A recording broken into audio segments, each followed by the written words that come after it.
Colleagues from the Inter-American Development Bank. My name is Sonomi Tanaka. I am a Gender Technical Advisor of the Asian Development Bank. I'm pleased to hear that gender has been chosen as one of the topics in this important IDB event on agriculture and rural development. I'd like to briefly talk about how ADB addresses gender equality issues and gender gaps in the sector in Asia Pacific. I'm sure you'll find a lot of similarities in your own region. The first question is, why does gender matter for ADB projects in agriculture and rural development sector? Gender matters because women play a key role in this sector, yet women as a group have not been able to fully access key resources and opportunities that the sector offers. The female share of agricultural labor force is about 40 to 50% in the region. In South Asia, in some countries, women's proportion is higher than men in the agricultural sector. With the accelerated urbanization and the outmigration of men, feminization of agriculture is progressing. And whether in Fergana Valley in the Kyrgyz Republic or in the Terai region in Nepal, if you go to the field, you don't find young men around. You'll find women and old people. Women also play a key role in household food production and food security. However, women farmers are invisible in the rural economy. They are undervalued, and they are disadvantaged in resource endowments. A large proportion of women are unpaid family labor. They are also invisible due to their lack of land ownership and titles. According to the FAO database, in 9 Asian countries, the proportion of female agricultural landholders of the total landholders are between 8% to 17%. This is shockingly low. I hate to repeat about the most obvious to all of you who knows about the land issues more than anyone else, but let me repeat this issue. The lack of land ownership and land titles limit women's access to rural finance and therefore their ability to buy quality inputs, necessary equipment, and hire labor to improve their productivity. Lack of land ownership also reduces women's likelihood to be part of the decision-making process in irrigation water committees or farmer production groups.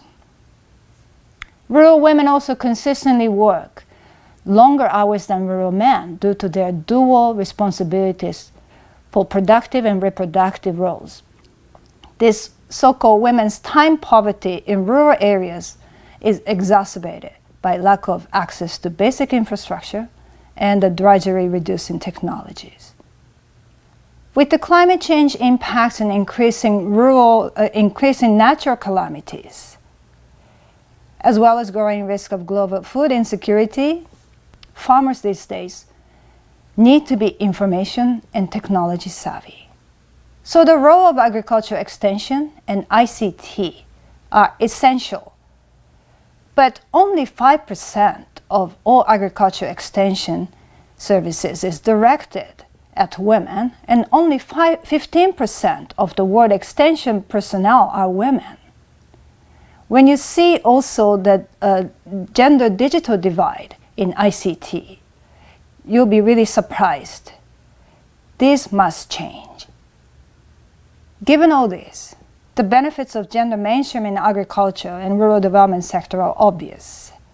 So gender equality in sector results in overall productivity and income gains, rural families' welfare gains, better management of rapid urbanization, and more resilience against climate change, disasters, and food insecurity. You may have already heard about these statistics, but FAO again estimates that if women are given the same resources, access to resources as men, women could potentially increase the farm yields by 20 to 30% and reduce the number of hungry people in the world by 12 to 17%. These figures are amazing. The second question is, how are ADB finance projects in the sector invested in gender equality and women's empowerment? In ADB, nearly all agriculture and rural development projects include so-called a Project Gender Action Plan. The Project Gender Action Plan includes gender-inclusive design features, actions, and numerical targets across project outputs. Based on the gender analysis during the project preparation, the Project Gender Action Plan typically includes the following 4 elements. 1. Women's access to income, jobs, and financial and other resources. 2. Women's skills and human capital investment. 3. Reducing women's time poverty and drudgery. And 4. Reducing gender gaps in decision making. And where opportunities exist, institutional and policy reforms are included to ensure sustainability of such gender equality results. Some examples. A completed project called a crop diversification project in Bangladesh benefit poor women farmers in the following way. The project provided 150,000 women with training on the high yields varieties, new technologies, and financial literacy and microcredit training. The project benefited also 35,000 women with training on marketing, pricing, and bargaining. The project also supported formulation of 6,300 self-help women farmer groups. It also supported market access roads and women vendors market section. There are 76 of them built, and 170,000 women also received microcredit loans, and 99% of that has been repaid. And these benefits resulted in many women building their own assets under their names. Also, they built up the savings accounts, and overall, there have been observed cases of reduced domestic violence. In more recent projects in Cambodia, Vietnam, Nepal, and many other countries, women are increasingly benefiting from climate-smart agriculture inputs and technology, as well as agribusiness training to improve their productivity and resilience. Finally, I'd like to talk about the key barriers and challenges in reducing gender gaps in the sector in Asia-Pacific region. ADB's investment in production, infrastructure support, and institutional capacity building in agriculture and rural development sector made tangible gender equality gains at the project level. But unfortunately, indicators in rural women have not significantly improved in many of the countries in our region.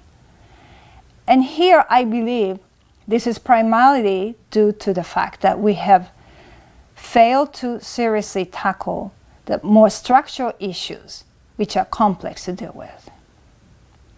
I will list the following 4 as the areas that require particular attention that are likely to bring in more transformative changes in the gender relations. First is the gender data.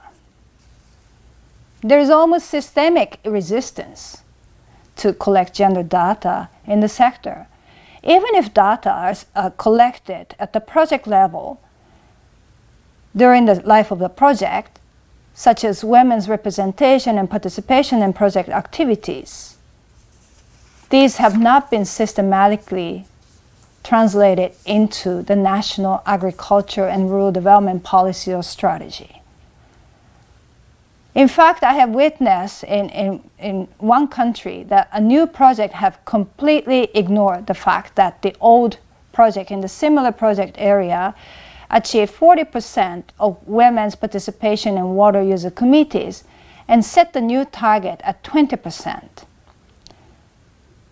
This was not just professional laziness in information sharing, but due to also a lack of system to systematically integrate the previous project's gender data into the new project planning.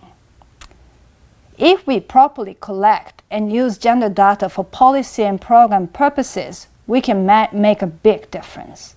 So that's number one. The second is land titles. As I discussed earlier, lack of agricultural land ownership is at the center of women's inability to access anything in the rural economy. It is the single largest barrier for women's rural enterprises. One way to deal with it is to accelerate husband-wife land titling, joint titling. Tax reduction incentives for joint titling in Nepal is a good initiative and can be encouraged in other countries. Lifting gender discriminatory laws related to property ownership in some countries are also essential. But another way to deal with the issue would be to delink land titles with access to other services. For example, we can use more of the non-land-based collaterals, such as motorbikes, jewelry, and so on, that women tend to have. Women's farmer group formulation to gain access to market and other services regardless of their land holding has been also quite successful. We should do more of this. Third, unpaid care work of rural women. Women's participation in extension and training consistently faces major difficulties in our projects. The main reason is women's child and family care responsibilities and the consequent lack of mobility.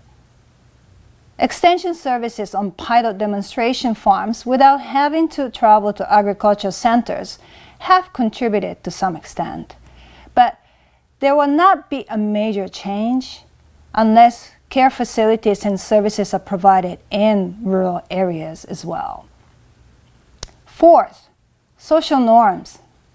Rural women's drudgery and time poverty have been taken as given, hence little investment have been made in labor-reducing technology.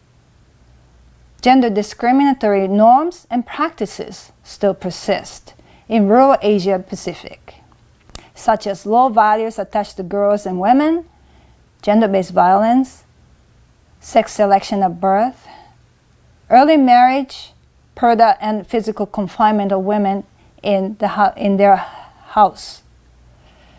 These social norms must be systematically tackled beyond technical approaches that our project tend to take. I hope these points will be discussed further during the deliberation of this important event. Thank you for your attention.